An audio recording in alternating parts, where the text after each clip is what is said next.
That's it for this week's lecture. But before we move ahead, there's something I want to talk to you guys about.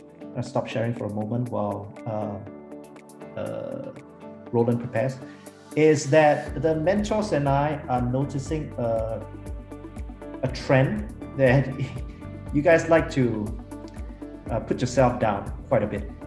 Okay, it's like, oh, I'm not good at this. You know, I'm an average developer and things like that.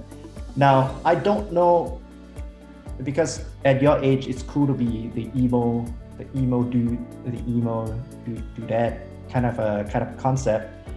But for those who are really thinking about this, I want you guys to remember one thing, is that again, right, it doesn't really matter how bad you have done so far, but how you're going to recover.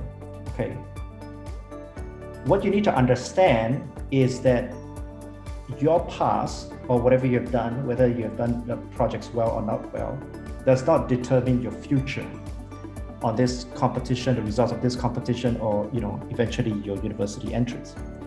But what you're gonna do in your future can influence your past. Okay, and I'm gonna give you a little bit of example around that, and that is that there was once a kid who's a little bit slow, not very good in school, not very good at talking, not very good at speaking. And everyone thinks, this person, this little kid, not very intelligent. I think they have a problem. Might be a mentally challenged, right? But as that kid grew up, he became the top of his field. And when he became the top of his field, everyone thinks that, oh, that time when, when he's a little bit slow, he is a bit late to start speaking as a baby, that suddenly becomes traits that you associate with a genius, right? And that person, like Feng Xiao has mentioned, is Albert Einstein, right?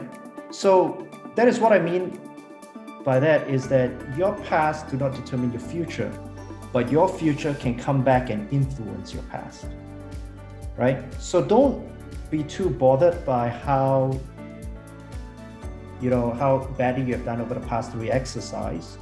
Take that lesson, recover, right? Think about how you're going to plan ahead, recover, and just perform.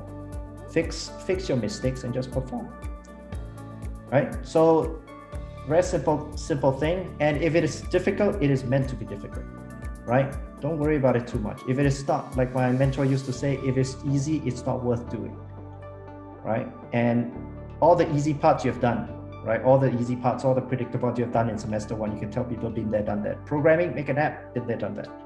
Now building a product, that's supposed to be hard, that's supposed to be difficult.